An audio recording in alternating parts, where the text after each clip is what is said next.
রাজ্য রাজনীতিতে এখন সাজো সাজো রব।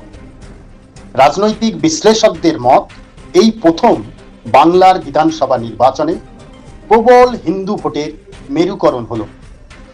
কেন্দ্রীয় স্বরাষ্ট্রমন্ত্রী অমিত শাহের নেতৃত্বে বিজেপির পরিষদীয় দলের বৈঠকে মুখ্যমন্ত্রী ও নয়া মন্ত্রিসভা চূড়ান্ত হওয়ার সম্ভাবনা।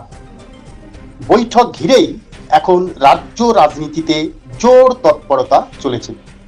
ওই বৈঠকে নতুন মন্ত্রিসভার রূপরেখা এবং পরবর্তী রণকৌশল নির্ধারিত হবে বলে বিজেপির দলীয় সূত্রে খবর। 8ই মে নিউটাউন বিশ্ব বাংলা কনভেনশন সেন্টারে রীতিমতো হাই ভোল্টেজ সভার আয়োজনও চূড়ান্ত। বিজেপির দলীয় শীর্ষ নেতৃত্ব সূত্রে আভাস পাওয়া যাচ্ছে, সম্ভাব্য মন্ত্রিসভার তালিকায় চমকও থাকছে। প্রাথমিক পর্যায়ের আলোচনায় বাংলার নতুন মুখ্যমন্ত্রী হিসেবে শুভেন্দু অধিকারীর নাম ভেসে উঠছে। উত্তরবঙ্গ উন্নয়নে বিশেষ নজর থাকবে। রাজ্য মন্ত্রিসভায় স্থান পাওয়ার সম্ভাবনা নিশীথ প্রামাণিকের। স্বাস্থ্য ক্ষেত্রে বিশেষ গুরুত্ব দেওয়া হবে। দপ্তরের দায়িত্ব পাওয়ার সম্ভাবনা বিধাননগর কেন্দ্র থেকে বিজয়ী শারদত্ত মুখোপাধ্যায়। রাজ্যের অর্থ বা শিক্ষা দপ্তরের দায়িত্ব ভার পেতে পারেন প্রবীণ সাংবাদিক ডক্টর স্বপন দাশগুপ্ত।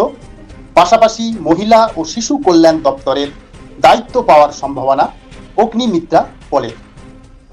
তথ্য ও সংস্কৃতি দপ্তরের কার্যভার পেতে পারেন অভিনেতা রাজনীতিবিদ রুদ্রনীল ঘোষের।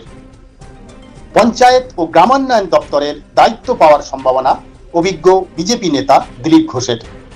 দীর্ঘ রাজনৈতিক অভিজ্ঞতা থাকার সুবাদে বিধাননগর স্পিকার পদে বর্ষীয়ান তাপস রায়ের নাম চর্চায় রয়েছে। রাজনৈতিক বিচক্ষণতা, লড়াকু ভাবমূর্তি এবং মমতা বন্দ্যোপাধ্যায়কে পরাজিত করার কারণেই শুভেন্দু অধিকারীর হাতেই উঠতে পারে মুখ্যমন্ত্রীর মতো গুরু দায়িত্ব।